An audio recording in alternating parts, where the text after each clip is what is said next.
Imagine you're a wealthy scrap metal dealer in 1925 Paris. A government official contacts you about a secret opportunity. The Eiffel Tower is being demolished, and you have the chance to buy thousands of tons of valuable iron before anyone else knows about it. You're sworn to secrecy. The deal must happen quickly. You write a check for a fortune. Then you realize the Eiffel Tower is still standing. The government official has vanished, and you've just been conned out of everything. But here's the twist that will absolutely blow your mind. The con was so brilliant, so audacious, so perfectly executed that you're too embarrassed to report it to the police. And the con man? He's so confident in his scheme that he comes back to Paris and sells the Eiffel Tower again, to a different victim, using the exact same con. This is the true story of Victor Lustig, the smoothest con artist who ever lived. The man who sold the Eiffel Tower twice, swindled Al Capone, and charmed his way across 2 continents, leaving a trail of bamboozled victims in his wake. This story has more twists than a corkscrew, and every single word of it is true. Victor Lustig was born in 1890 in what is now the Czech Republic, though he claimed to be from various European countries, depending on which story served him better. From a young age, Victor understood something fundamental about human nature. People want to believe they're getting something for nothing. They want to believe they're smarter than everyone else. And if you can make someone feel like they're part of an exclusive opportunity, they'll hand you their money with a smile. Victor was fluent in 5 languages and could adopt any accent perfectly. He was impeccably dressed, charming, and had the kind of face that made people trust him instantly. He looked like money, he acted like aristocracy, and he had absolutely no moral compass whatsoever. In his 20s, Victor worked the luxury ocean liners crossing between Europe and America. This was the 1920s, the jazz age, when wealthy Americans were traveling to Europe and wealthy Europeans were traveling to America, all of them carrying trunks full of cash and jewelry. The ships were floating casinos of opportunity for a man like Victor Lustig. His specialty? The money box. Victor would befriend wealthy passengers during the voyage, usually older men traveling alone. He'd wine them, dine them, tell fascinating stories about his, completely fictional, business ventures. Then a few days into the journey, he'd casually mention his most valuable possession, a machine that could print perfect duplicate bills. It's simple chemistry, Victor would explain, showing them an elegant wooden box with a small crank. You insert a real $100 bill, add the special chemical paper, wait 6 hours for the process to complete, and the machine produces an identical bill, perfect in every detail.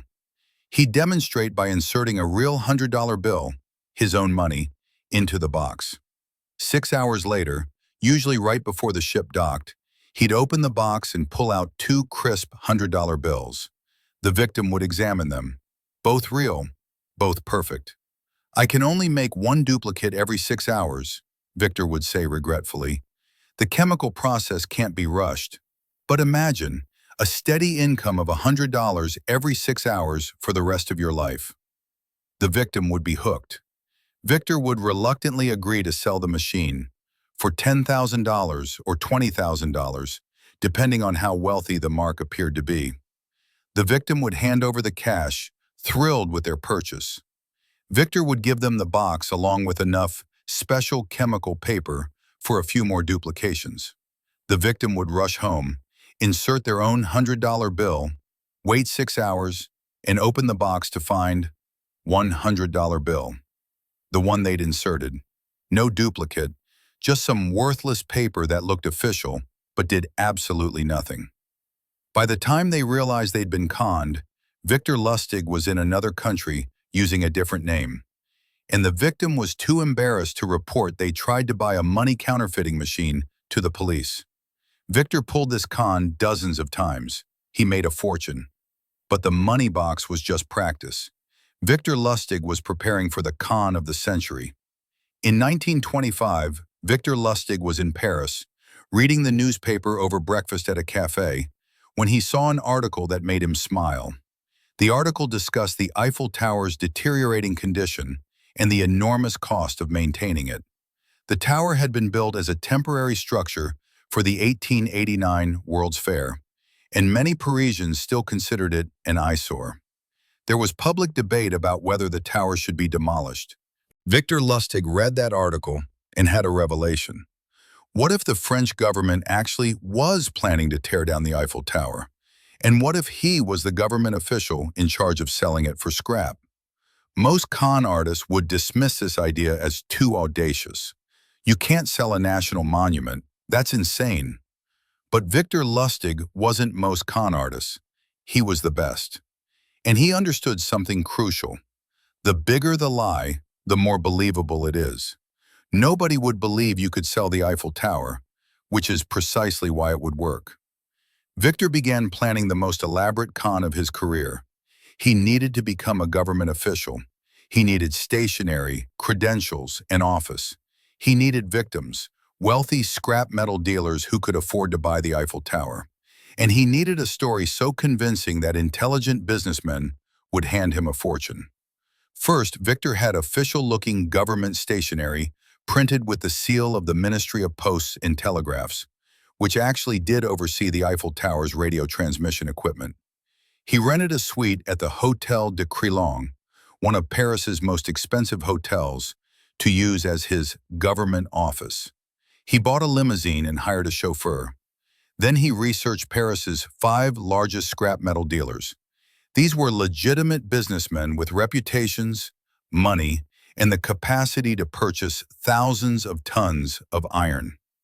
Victor sent each of them an official-looking letter on government stationery, inviting them to a confidential meeting at the Hotel de Crillon regarding a matter of national importance and extraordinary business opportunity. All 5 dealers showed up. At the Hotel de Crillon, Victor Lustig, now calling himself Deputy Director General of the Ministry of Posts and Telegraphs, greeted the 5 scrap metal dealers in an elegant suite. He was perfectly dressed in an expensive suit, every inch the government official. His assistant, actually his partner in crime, a man named Dan Collins, took notes in the corner. Victor swore the dealers to absolute secrecy. What he was about to tell them could not leave the room. The government would be making an announcement soon, but this meeting was to give them advance opportunity. They understood the importance of discretion, yes? The dealers nodded, now intensely curious. Victor delivered his pitch. Gentlemen, the French government has made a difficult decision. The Eiffel Tower is being demolished. The cost of maintenance has become unsustainable. The structure is deteriorating. And frankly, many Parisians still consider it an ugly eyesore that was never meant to be permanent. He paused to let this sink in. The dealers looked shocked. The government needs to sell the tower for scrap metal, approximately 7,000 tons of iron. But this must be handled delicately. If word gets out before we're ready to make the public announcement, there will be protests, political complications. We need a discreet buyer who can handle this quietly and professionally. Victor pulled out blueprints and engineering documents, forged, of course, but impressively detailed. He explained the demolition timeline, the logistics of dismantling the structure, the transportation of materials. Each of you has been selected because of your reputation and capacity. We need your bids by the end of the week. This is a once-in-a-lifetime opportunity, the most famous landmark in Paris, thousands of tons of valuable scrap metal. The dealers asked questions. Victor had answers for everything. He was smooth, confident, official. Everything about the scenario seemed legitimate. Then Victor made a brilliant move. He told them the government would be arranging a private tour of the Eiffel Tower so they could inspect what they'd be buying. He had limousines take all 5 dealers to the tower, where they examined the structure, took notes, discussed the engineering challenges of dismantling it. The fact that Victor could arrange a private tour of the Eiffel Tower convinced the dealers this was real. A con artist couldn't do that. Only a real government official could. In reality, Victor had simply bribed a tower employee to let them in after hours. Over the next few days, Victor met with each dealer individually to discuss their bids. But Victor wasn't really interested in who bid the highest. He was looking for the perfect victim, the dealer most desperate to land this contract, most insecure about his social standing, most likely to keep quiet if things went wrong. He found his mark. André Poisson, a scrap metal dealer who was relatively new to Paris business circles and eager to prove himself. Poisson desperately wanted the respect of Paris's business elite. Landing a government contract, especially one this massive and prestigious, would make his reputation overnight. Victor invited Poisson to a private meeting, and this is where Victor's genius really showed. Instead of acting like a professional government official, Victor became nervous and hesitant. He dropped hints that he was underpaid as a government worker. He complained about his modest salary. He made it clear, without saying it directly, that he expected a bribe in exchange for awarding Poisson the contract. This was brilliant psychology. If Victor had acted perfectly professional, Poisson might have suspected a con. But a corrupt government official asking for a bribe? That seemed completely realistic. That's how government contracts actually worked in 1920s Paris. Poisson took the bait. He agreed to pay Victor a substantial cash bribe on top of the official payment for the scrap metal. In Poisson's mind, the bribe proved this was legitimate. He was getting insider access through corruption, exactly how business was done. A few days later, Poisson met Victor at a train station and handed him a briefcase containing the payment for the Eiffel Tower, around $50,000, equivalent to over $800,000 today, plus the cash bribe. Victor Lustig took the briefcase, shook Poisson's hand, promised the demolition contracts would be delivered within the week, and walked away. Then he got on a train to Vienna and disappeared. Here's what makes this con absolutely perfect. André Poisson never reported it to the police. When the demolition contracts didn't arrive, Poisson started to worry. When he went to the Ministry of Posts and Telegraphs and asked for Deputy Director General Lustig, they had no record of anyone by that name. When he tried to contact the Hotel de Crillon, the suite had been vacated. Slowly, horribly, Poisson realized he'd been conned. The Eiffel Tower wasn't being demolished. There was no government contract. The official-looking Deputy Director General was a con artist. The money was gone. But Poisson was too humiliated to go to the police. He just tried to bribe a government official to get an illegal insider deal on a national landmark. If he reported this, he'd look like both a fool and a criminal. His business reputation would be destroyed. Paris's business elite would mock him forever. So André Poisson said nothing. He absorbed the loss. He told no one. And Victor Lustig, reading the Paris newspapers from Vienna, waited to see if his name appeared in connection with a fraud investigation. Nothing. No police reports, no scandal, no investigation.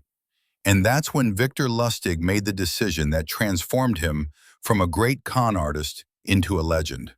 He went back to Paris and sold the Eiffel Tower again. A few months later, Victor Lustig returned to Paris, rented another expensive hotel suite, had new government stationery printed, and contacted a different group of scrap metal dealers. He ran the exact same con. Same story, same tour of the Eiffel Tower, same private meetings, same hints about bribes. This time, his victim was another dealer eager to land the prestigious contract. And just like Poisson, this victim handed Victor a briefcase full of cash, received promises of demolition contracts, and watched Victor disappear. This second victim also never reported the crime. Too embarrassed, too humiliated, too worried about looking foolish. Victor Lustig had successfully sold the Eiffel Tower twice to two different people, and neither victim told the police. It's one of the most audacious cons in history. Victor didn't steal the Eiffel Tower. He didn't forge ownership papers. He didn't claim to own it.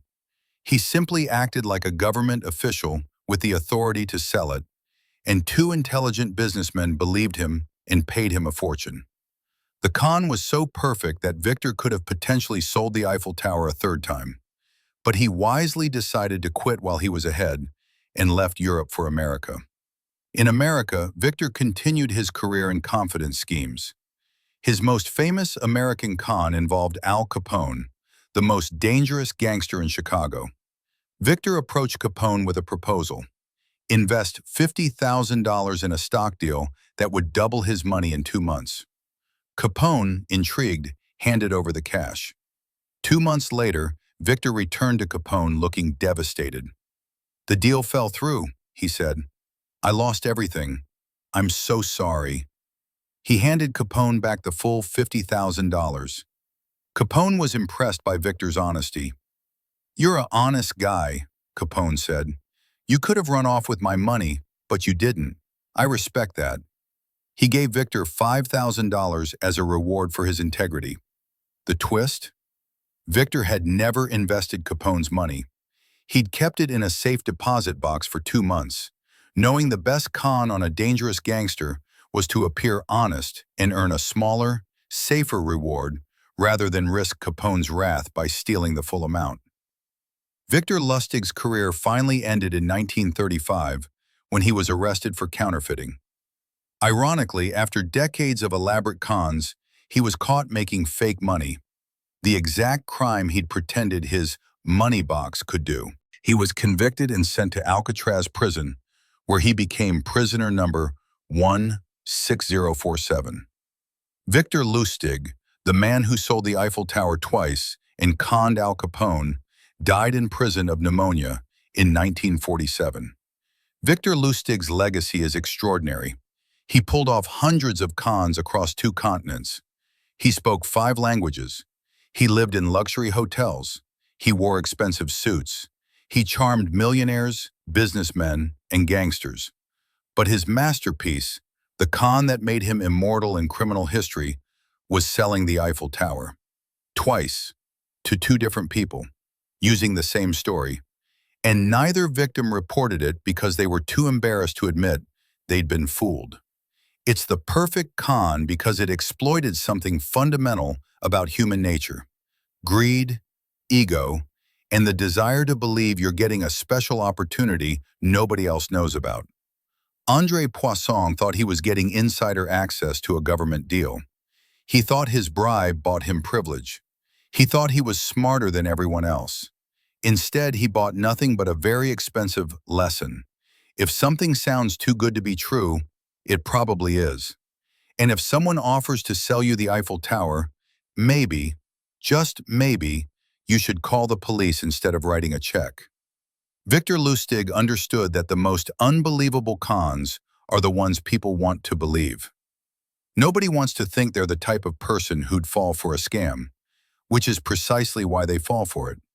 The Eiffel Tower still stands in Paris today, over a century after Victor Lustig sold it. Millions of tourists visit every year, and somewhere Victor Lustig is probably laughing at the greatest real estate transaction that never happened. Subscribe for more stories.